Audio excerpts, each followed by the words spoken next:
My father, who I haven't spoken to in 8 years, somehow found out about my wedding and showed up uninvited, causing absolute chaos and forcing me to confront my past in front of everyone I love. I never thought I'd be posting here, but I'm sitting in my honeymoon suite at 3 a.m., unable to sleep, and I need to get this out somewhere. If you're here for a happy wedding story, this isn't it. My name is Michael. I'm 26, and I just got married to the most incredible woman, Sarah, yesterday. It should have been the best day of my life. Instead, it turned into a nightmare that I'm still trying to process.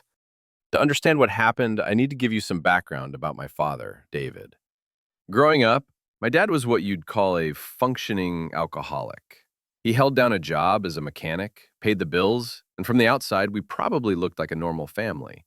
But behind closed doors, he was a monster. The abuse started when I was around 7. It began with verbal attacks, calling me worthless, stupid, telling me I'd never amount to anything. My mom, God bless her, tried to shield me, but she was dealing with her own trauma. Dad would come home drunk most nights and find any excuse to explode. If I left a toy out, if I was too loud watching TV, if I breathed wrong, anything could set him off. The hitting started small, a slap here, a shove there, but by the time I was 10, he was using his belt regularly. I still have scars on my back from the buckle. The worst incident happened when I was 13. I'd gotten a B plus on a math test, and when I showed him, he went ballistic. He said I was too stupid to be his son and threw me down the basement stairs. I hit my head on the concrete floor and was unconscious for who knows how long. When I came to, there was blood everywhere, and he was standing over me, telling me I better not tell anyone what happened or it would get worse. I told the school nurse I fell off my bike. My mom finally filed for divorce when I was 15, but the damage was done. Dad fought for partial custody, and the court system failed me. I had to spend every other weekend with him until I turned 18. Those weekends were hell. He'd drink more, get angrier, and I became his punching bag for everything wrong in his life. The day I turned 18, I blocked his number, changed my social media, and went no contact. I moved 3 states away for college and never looked back. My mom supported my decision. She knew what he had done to me, and she carried her own guilt about not leaving sooner. I built a new life. I went to therapy, worked through my trauma, met Sarah in college, and slowly learned what healthy relationships look like. Sarah knows everything about my past, and she's been incredibly supportive. We've been together for 5 years, and when I proposed last year, I thought I had finally left all that darkness behind. I was wrong. Planning our wedding was actually therapeutic for me. It represented everything my childhood wasn't: love, celebration, family coming together in joy instead of fear. Sarah's family welcomed me with open arms, and my mom was over the moon about finally seeing me happy. We decided on a small ceremony, about 80 people total, close friends, family, and some colleagues. We sent out invitations about 4 months in advance, and I was meticulous about the guest list. Obviously, my father wasn't on it. I hadn't spoken to him in 8 years, didn't know where he lived, and honestly hoped I'd never see him again. The wedding was planned for a beautiful venue about an hour outside the city, a restored barn with gardens, very intimate and romantic. Sarah looked absolutely stunning in her dress, and for the first time in my life, I felt like I was exactly where I was supposed to be. The ceremony itself was perfect. My mom walked me down the aisle, since my father obviously wasn't there to do it. Sarah's dad officiated. He got ordained online just for us, which was incredibly sweet. We wrote our own vows, and there wasn't a dry eye in the house. I promised Sarah that I would love her the way I never saw love demonstrated growing up, and she promised to help me continue healing from my past. After the ceremony, we were taking photos with the wedding party when I noticed some commotion near the entrance to the reception area. Sarah's maid of honor, Jessica, came over looking confused and said, "Michael, there's a man at the front who says he's your father and wants to talk to you." My blood went cold. Sarah grabbed my hand immediately. She could see the panic in my eyes. I told Jessica to tell him to leave, that he wasn't invited and wasn't welcome. But then I heard his voice, carrying across the courtyard, loud and slurred, saying my name. I turned around, and there he was, David, my father. After 8 years of blissful silence, he was standing at my wedding, drunk as usual, demanding to see his son. He looked older, grayer, but just as angry as I remembered. He was wearing a wrinkled suit that looked like he'd slept in it, and I could smell the alcohol on him from 20 feet away. He was arguing with venue security, who were trying to keep him from entering the reception area. "That's my son!" he was shouting. "I have a right to be here. He can't just pretend I don't exist." Sarah squeezed my hand tighter. "We can call the police," she whispered. "You don't have to deal with this today." But I knew that if I didn't confront him now, he'd just keep making scenes. Our guests were starting to stare, and this was supposed to be Sarah's perfect day too. I couldn't let him ruin it more than he already had. I walked over, my legs feeling like jelly with every step. Sarah stayed right beside me, and I was grateful for her strength. "What do you want, David?" I said, using his first name deliberately. He hadn't earned the right to be called Dad. His face twisted into that familiar sneer I remembered from childhood. "What do I want? I want to know why my own son didn't invite me to his wedding. I want to know why you've been hiding from me for 8 years, like a coward." The word coward hit me like a physical blow. It was his favorite insult when I was growing up. Anytime I cried, anytime I tried to defend myself, anytime I showed any emotion at all, I was a coward. "You know exactly why you weren't invited," I said, trying to keep my voice steady. "You lost the right to be part of my life a long time ago." He stepped closer, and instinctively I stepped back. Even as a grown man, my body remembered what his proximity meant. Sarah noticed and moved slightly in front of me. "Lost the right?" He laughed bitterly. "I'm your father, Michael. I raised you, fed you, put a roof over your head.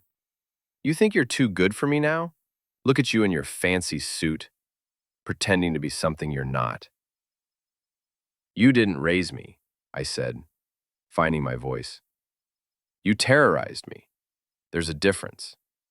That's when his mask slipped completely. The fake hurt expression disappeared, replaced by the rage I knew so well. "Terrorized you?" he spat.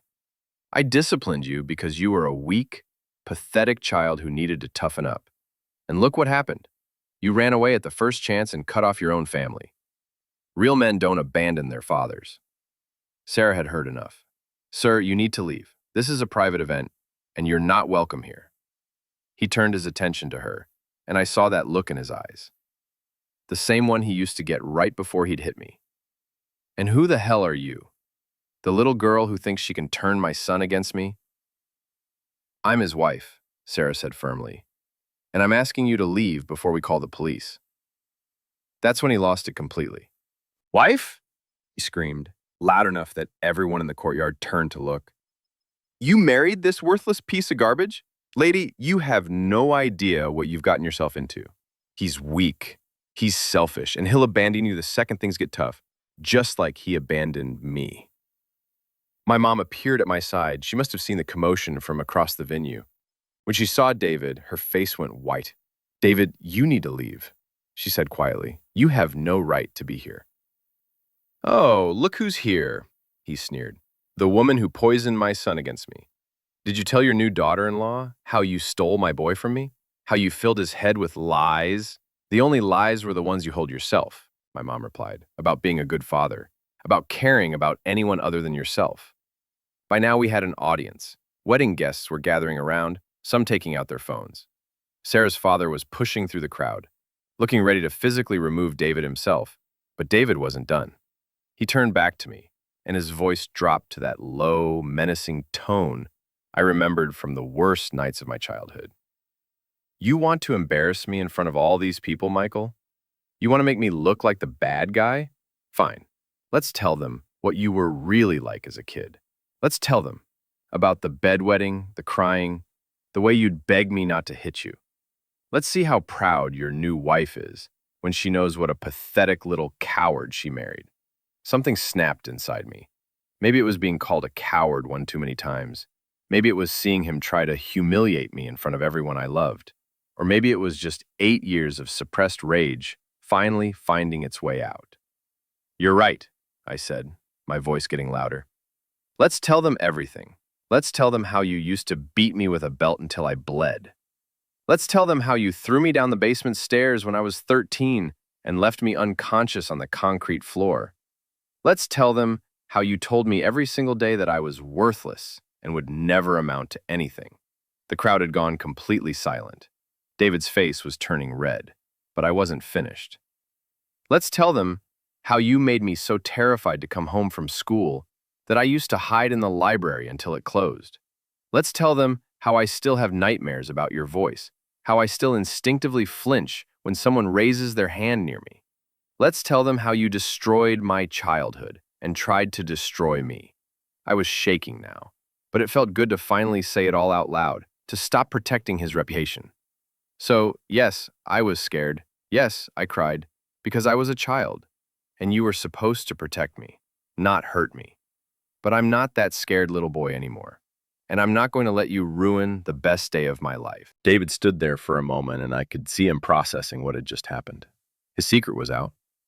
Everyone could see him for what he really was. What happened next, I'll never forget as long as I live. David looked around at all the faces staring at him, guests who now knew exactly what kind of man he was. Some were crying, some looked horrified, others just looked disgusted. Sarah's father was already on the phone with the police. Instead of backing down or showing any remorse, David doubled down. "You ungrateful little bastard," he snarled. "After everything I did for you, this is how you repay me? Fine.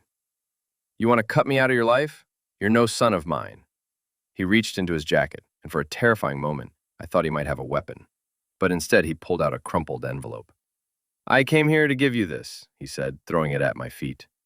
"Your grandmother died 3 months ago. She left you something in her will, but I guess you'll never know what it was since you're too good for your family." My grandmother, Dad's mother. She had been one of the few bright spots in my childhood, always kind to me when Dad wasn't around. I had no idea she had passed away. The guilt hit me like a truck. Had I missed her funeral because I was no contact with Dad? Had she died thinking I didn't care about her? David saw the impact his words had and smiled cruelly. "Yeah, that's right. She asked about you right up until the end. Wondered why her grandson never called, never visited. I told her you were too busy with your new life to care about the people who actually loved you." Sarah picked up the envelope and handed it to me. "Michael, don't let him do this to you. This isn't your fault." But the damage was done. In one moment, he'd managed to make me feel like that scared, guilty little boy again. The police arrived then, and David was escorted off the property. He didn't go quietly. He kept shouting about how I'd regret this, how family was supposed to stick together, how I was making the biggest mistake of my life. After he was gone, the venue manager offered to postpone the reception, but I couldn't let him win. I couldn't let him take this day away from Sarah and me. So we went ahead with the party, but the joy had been sucked out of it. Guests kept coming up to me, offering support, sharing their own stories of family trauma. It was touching, but not exactly what you want at your wedding reception. Sarah was incredible through all of it. She stayed by my side, fielded concerned relatives, and kept reassuring me that none of this changed anything between us.